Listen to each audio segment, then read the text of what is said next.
Olha, a transformação digital nas prefeituras já não é mais uma questão de se, mas de quando.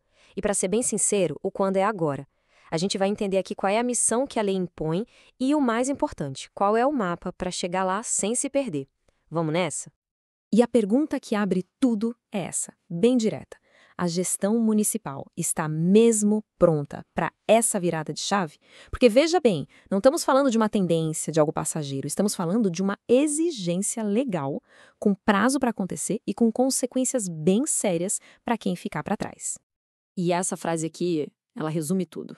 Acabou a discussão. Não é mais uma opção, é uma obrigação. Na prática, isso quer dizer que a era da papelada, do carimbo, da burocracia sem fim, por lei, ela está com os dias contados. Para a gente não se perder nessa jornada, nosso roteiro vai ser este aqui. Primeiro, a gente entende a missão, que é a lei. Depois, o mapa, que é o tal do PDTI. Aí, vamos conectar os dois, entender por que a pressa é grande, os riscos de ficar parado e, por fim, qual é o caminho para uma gestão moderna de verdade. Então vamos começar pelo começo, a missão. E essa missão tem nome e número, viu? É a Lei do Governo Digital, a Lei 14.129, lá de 2021. Mas, na prática, o que essa lei quer dizer?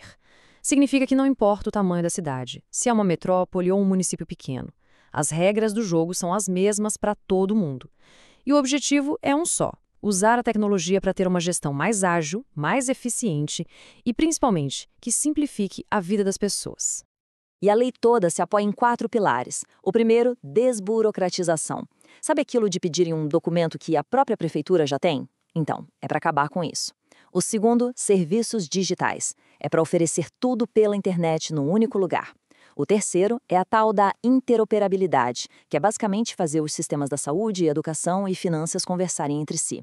E por último, assinaturas eletrônicas, para dar validade legal aos documentos digitais. Simples, né? Mas o impacto disso é gigante. Certo. Se a lei é a missão, como é que se cumpre isso na prática? É aí que a gente entra na segunda parte. Vamos conhecer o mapa dessa transformação. E esse mapa se chama PDTI. É a ferramenta que bota a coisa toda para andar. PDTI, ou Plano Diretor de Tecnologia da Informação. Pensa nele como se fosse o projeto de uma casa. Não adianta só ter o sonho da casa, certo? É preciso um projeto que diga como construir, quando cada parte fica pronta e, claro, com que recursos. O PDTI é exatamente isso, só que para a digitalização da prefeitura. E como se cria esse mapa? O processo segue 3 passos bem lógicos. Primeiro, o diagnóstico. É uma foto do agora. Onde estamos? Que sistemas a gente tem? Onde é que a coisa emperra? Segundo, as metas. É olhar para frente. Para onde a gente quer ir? Por exemplo, digitalizar 80% dos alvarás em 2 anos. E por fim, o plano de ação, que é o passo a passo detalhado para chegar lá, com projetos, prazos e orçamento definidos. Agora a gente chega no pulo do gato, no coração de toda essa história. Nossa terceira parte, a conexão total entre a lei e o plano. É aqui que tudo faz sentido. Então, a ideia central é esta. A lei do governo digital diz o que precisa ser feito. Ela dá a meta, aponta o destino. Já o PDTI diz como chegar lá. Ele é o GPS, o plano de voo, a estratégia detalhada. Um simplesmente não funciona sem o outro. E olha só como essa conexão funciona no mundo real. A lei exige, por exemplo, serviços em plataforma única. O PDTI traduz isso em uma ação concreta: planejar a contratação de um portal do cidadão. A lei determina o fim do uso de papel. O PDTI detalha implantar um sistema de processo eletrônico com este orçamento e neste prazo. A ação é o que faz a meta sair do papel. Resumindo tudo numa frase, a lei dá a missão. O PDTI entrega o plano de batalha, com estratégia e orçamento para cumprir essa missão. A lógica é essa. Muito bem, já entendemos o que e o como. Mas e a pressa? Por que agir agora? É isso que a gente vai ver na nossa quarta parte, a urgência dessa adequação. Existem 3 motivos principais para não deixar para depois. O primeiro, e mais óbvio, é lei. Não tem escolha. O segundo é prático. Digitalizar economiza tempo, dinheiro e dor de cabeça. E o terceiro é sobre segurança. Processos digitais deixam rastro, o que protege a gestão e aumenta a transparência para os órgãos de controle. Ok, mas e se uma gestão resolver cruzar os braços e não fazer nada? Vamos para a quinta parte, então. Os riscos de ficar parado e as graves consequências de não cumprir a lei. E aqui tem um ponto fundamental.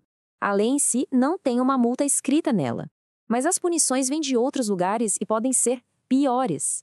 Por exemplo, não digitalizar os serviços pode fazer o gestor ser responsabilizado por ineficiência pelo Tribunal de Contas. Não integrar os sistemas pode gerar uma multa pesada por descumprir a Lei de Proteção de Dados. E o mais direto de todos, gastar R$ 1 com tecnologia sem ter um PDTI pode ser considerado gasto irregular e o gestor pode ter que devolver o dinheiro. E os riscos vão além. A falta de planejamento abre a porta para contas rejeitadas, deixa a prefeitura vulnerável a ataques de hackers e vazamento de dados e, talvez o pior de tudo, destrói a credibilidade com uma população que não aceita mais um governo que parou no tempo. Chegamos na nossa última parte. Depois de ver a missão, o mapa e os perigos, vamos olhar para frente. Vamos falar sobre o caminho da gestão moderna, sobre o futuro. E essa ideia finaliza bem o nosso caminho. Se adequar à lei usando um PDT bem feito como guia, não é só para evitar problemas. É sobre construir uma gestão moderna, segura do ponto de vista legal e que, no fim do dia, entrega o que as pessoas mais esperam: eficiência. E para terminar, fica a reflexão. Essa transformação digital é um divisor de águas. E a questão é, de que lado da história cada gestão vai ficar? Será lembrada pela burocracia do passado ou pela eficiência do futuro? Essa escolha está sendo feita agora.